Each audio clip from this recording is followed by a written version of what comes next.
one akrandi aye nyom don te twesan so no obi o problem a twe no sign what you say ne enkoye nim na se ye share Kingdom Herbal Center for ha na de utumu say e ma tremendous capsules no ebesiesie ho no kama e de amount any kwan say enka eba ho nya tremendous a na akro no ka kire wa ha nti ene no edi nkomo na fe estate no so a Kingdom de abeka ho no enen sa se ho man so na doso ti mesrawo yes ye dada de ohia nsa odo ne emekogumu you are good to go ka che me mu ache efi amejo ya me adom ya ho ya pa ya se Dr. Mofa no pensi ya chia wo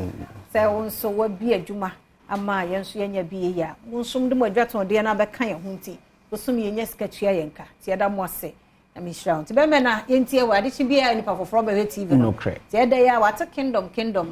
Herbal Center no be na wa adwama so if you are waka no Kingdom Herbal Center yenura ye dia be adwaso no eye baako enan na eya ye ba ye din kan the Kingdom garlic bitters enu nie ene Kingdom garlic capsules we mu de omo ye anuanom na center for na emom no mo san ye adwuma baako aha nti se me di we chiro Kingdom garlic bitters natural and I say Kingdom garlic capsules no me de chiro a odo for me srew mento bitters ne fenom capsules no say capsules na opa na wato obi nso wo ho no ma capsules ne no me ye ne den nti na ya no pe bitters no odofo na wato ni nyina ye adwuma baako na de Kingdom garlic bitters and Kingdom garlic capsules eyeniem obi wo ho no na nte kakra na wabre ene se obetumi anante fi La Paz akopem ebi akwahyeman obi wo ntumi obetena se beye emprembe em yensansa wakwa koduru odofo enei ya pomuden hu hia pa se wanhwe ne ye na se wapomuden o ma ne touch ma waso be hye e wo man mu ayewi enti se wonante kakra na wabre obi nso wo ho no ma ye kese na ama na nante kakra na wabre no unya Kingdom garlic bitters any Kingdom garlic capsules ne bia ebeboa ezi no mienu eye wakoma ho adwuma enti akoma no na de ye nam enti se wo ho na se wo ye bibi kakra na wabra bo modin se obenya Kingdom garlic bitters and Kingdom garlic capsules ni bi obetumi anante afri hemfa akọ hemfa ndi obeye wakaton kra enya de obete se wo bre kra enti no Kingdom garlic bitters and Kingdom garlic capsules anywhere dra mekan fo de ama obi so wo no ma waye kese ama na bro so ono ankasa tumi se kese de enye ne kwan so ankese o ye no no nanso waye ama na bro so unya Kingdom garlic bitters ne Kingdom garlic capsules oso betia ma waye kama be hu se o sisi ade hu sisi so utumi koba eye bibia kama se waye kese ama na bro so a bo modin se obenya Kingdom garlic bitters ne Kingdom garlic capsules ni bi obi so o stevia ye ka se anwa na se srade adoro woni pedua ne mu nti ama moja no ebedi afrisane ne ntumi nkomba wanhwe ni ya stroke ade na de bebrew eno na etumi ma wo ho no mo a na onan ya tititi ana se obesore no na onsa ye tititi obi wo ho no mo sore a obranse wetumi apagya ne nsa wanhwe ni ya stroke ade eno dofo de bebrew nya Kingdom garlic bitters any Kingdom garlic capsules a ebeyi so yaw ni na ana sa o haw ni na afri so ama ho so etumi ato se mujamro so na wo so a high blood pressure and wo so a unya Kingdom garlic bitters ni bi na no mo a ebeboa me de ya me ba de bia me pese Kingdom ye nuro no men twen ma yade ne mebo wansa wanom no nom ni de bia enu be si anokwan prevention is better than cure o twen e ma yade ne bebo wa anya na yade na koye o kese se obi se o twen na unya stroke wa benum Kingdom garlic bitters odofo enko ye duro na nsa stroke ye ba no kra na ye ka kire na emum no so hu se symptoms and as signs be ba say stroke ya de nam kwan so ba eno de onum Kingdom garlic bitters any Kingdom garlic capsules ne be si anon tentem ama ya de no crash stroke ya de no emma eni ti eno eye Kingdom garlic bitters any Kingdom garlic capsules eno no sanso ne wo eye new Kingdom ginseng power capsules we eye memedro be ma bi wo ho no ma sisi ena ye wo ya esan ye dwuma ye ne mema bebre na ye dwuma ye ne atenase eni nyina ho adwuma so you drive new so you den driver for no ebetena honum radio presenters ni stay fi amonso betena ho saa sanso na mason for ne carpenter for no omso egina ho adwuma na omoye entunya new Kingdom ginseng power capsules a ebeyi sisi yade na firi so sanso ena be ma bi nso ho honum a obeye adwuma anapa ekopem awie yimro obekọ fie otum sa ho ne wo ho pa na mom no se wakwakoduru fie no obema ne yire ni age no afei ene ye paper review awie no no ebe ne de anajo sebe Adom TV ye hwe wani mu Adom a oye paper review hada enti TV station ewo dem ho bo modin asa adu anajo obebo adwuma new Kingdom ginseng power capsules na Steph ade ba ko a ewo Kingdom ye nro ni mu ni se to pa ye no capsules na meyi ekita no ya tro ho Kingdom ya chro ho kingdom na se ya chro ho kingdom no enye paper bi na ya de achro afa ho ya ya ne te se ya tattoo egu nipa ho no nti we o paper enye ye nti se ukoto ye nro ni bi na se ye chro ho kingdom se ya me chro no a emfiri ya so ye bo modin ase wo besan na wo de akọ nti se mental stress so na wo so a odofo unya new kingdom ginseng power capsules ni bia ebeboa ama na yi afiri ho no medro no enu ne sei na tie edro no sing enetie new kingdom ginseng power capsules eye memedro etimi kedie menu anu mema no omo agi atumpa tiodofo bo modin ase drugstore bi ebe bi abetumi akọ na wakọ akọpe bi ato sanso ena meka mema di oba bi ho no ma wadwadwadwadwa ase me monedro so oba hunso die ne tremendous capsules any oba wedro oba bi wo ho no ahunu abonten a fe shren na emum no odi ni kodu dam wi a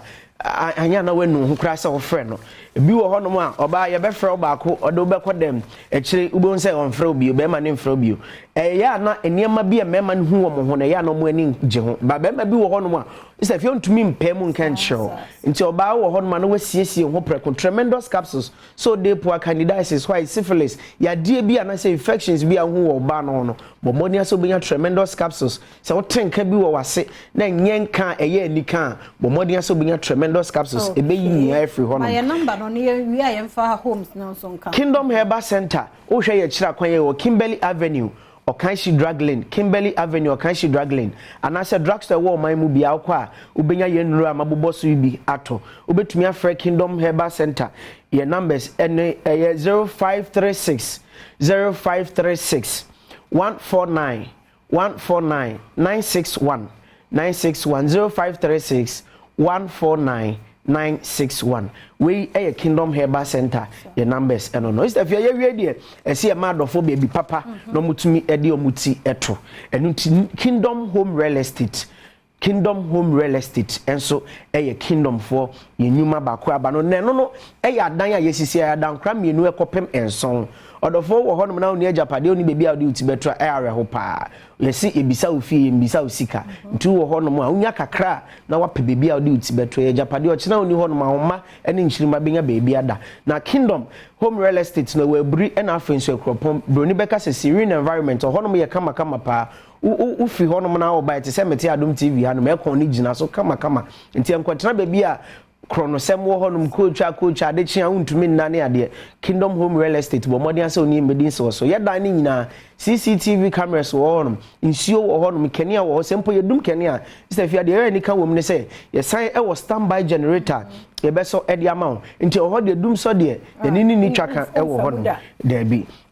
wenya tra eye ekropon Latte Junction no ohonom obehu se yadan no gu honom yantam a whole community and a chese wo honom a yetwitwa kwan so atum enti no duru honom aja wa drive no akwa akohye kama sanso na brins no ye ben every girls SHS no Kingdom Home Real Estate your numbers no 0559 761 144 and I say oh ekropon na opese won friend so a 0555 near me ensa 611 we Kingdom Home Real Estate and number is there and I Kingdom papa anti Kingdom Home the road de abro say ye draw na ope na ne wakope be wo pharmacy ne herbal shops bia mu abi wo ho efie papa bi na wope atena mu nso a wo Kingdom Real Estate nso a obenya ebi na Franco Trading Enterprise phones papa fie ene ho say Nokia Samsung iPhone smart TVs ena wo pe na tabletop fridges wo ho Franco air conditions no so wo ho na face CCTV cameras no so Franco woni nyina bi Franco number ni 0246 422 338 0246 422 338 and 0555 939311 now on a Franco Trading Enterprise for Eddie Enkomo Kingdom Herbal and you know modi Enkomo no one row Kingdom Garlic Bitters and as capsules and our pedia na a boost to immune system no na yi cholesterol na free whole sugar level so e be managing yin so Eddie amount here Kingdom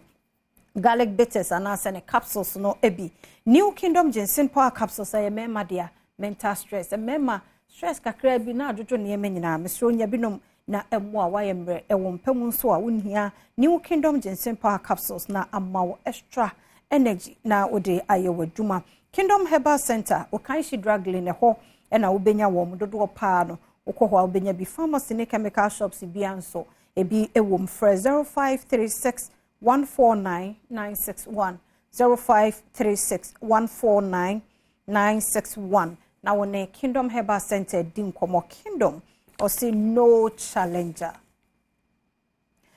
Ultimate Remedial School and so any one more efre na ope baby aye wo remedial classes dia na a Ultimate Remedial School na make for the amount baby awo bia no ultimate ba ultimate fi say your hostel e wo honti bra na wo banko anso dia 100% dia ubenya no aye nkonimde for dia kwaye wonwuma ye wo library science any home econs visual art studio nyina e wo ho enti wo do ho dom Ultimate Remedial School a ye mal practical na theory no so aka ho nti no say wontime kura ntwera wo de practical na betwere obrofo na ne ukọ wanim for 0244 696911 0244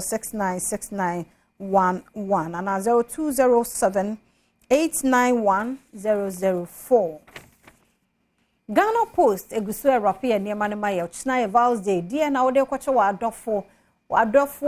abusia wo obi man so opese wo de ne ma koma no na ono request ne ma bi afa bread no mesro ma Ghana Post enye delivery no mfama ho omo be ya ma nipa no pepepe keka bi ya ma ho Ghana Post bi ya ye de ko bi ombe rape ne kama ehun krante na obi ehunu de atua mu nti dry fish kotodwe engwa bush meat na pese wo de kwa no de ma Ghana Post for nyama efie mpo na wo na pese wo de ne ma bi kokumase wo de ko western wo de ko volta wo de ko north ni nyina Ghana Post be rape ne kama e de amount oko Instagram Facebook net Twitter wo Ghana Post GH ana fa WhatsApp number 0542 527 004 0542 527 004 Ghana Post also secured and smart deliveries yada say papa Rahel ene ya wawoda yen producer ba ko happy birthday nyame nshira nyame nyo kese wo ba ha dia sister Sunday atu ne din de kura Sandra Rahel say Madam Catherine nti wo ba ha na wa hwa mother ana father wo ba ha so hwa Rahel wa hwa obi ehu this all come Madam Catherine o she size 5 it was size 5 atade bi afabre Rahel so cute ti nyame nshira nyame nyo kese mi hu se Lord Terry anso de ne birthday aba ha on chia woda this a birthday kwa na ode hi sister sa mo amonchia won check on up on anybody this we here the answer na yes I should buy na nye mon check up wo mabusua no madofo ho entwe ma bibi nsi answer nti happy birthday ko Emma Sandra Quason from Lord Tewia aka Efia Fela and o Fela pa Efia voice our Fela ka ho nti happy birthday ko Emma Sandra Quason aka Efia Fela from Lord Tewia your correspondent wo Western region nana ya every year na your birthday nana happy birthday nyame ne okese kusi se obeye kese pa o ma so emfri adomu nkwa adomu emos aye ne ye adwuma o multimedia no wo show nana ya happy birthday nyame shira nyame nyamu nyina kese kwasi ya krado dadaada e de asemidika etwo so mididi afia amankwa tamaklo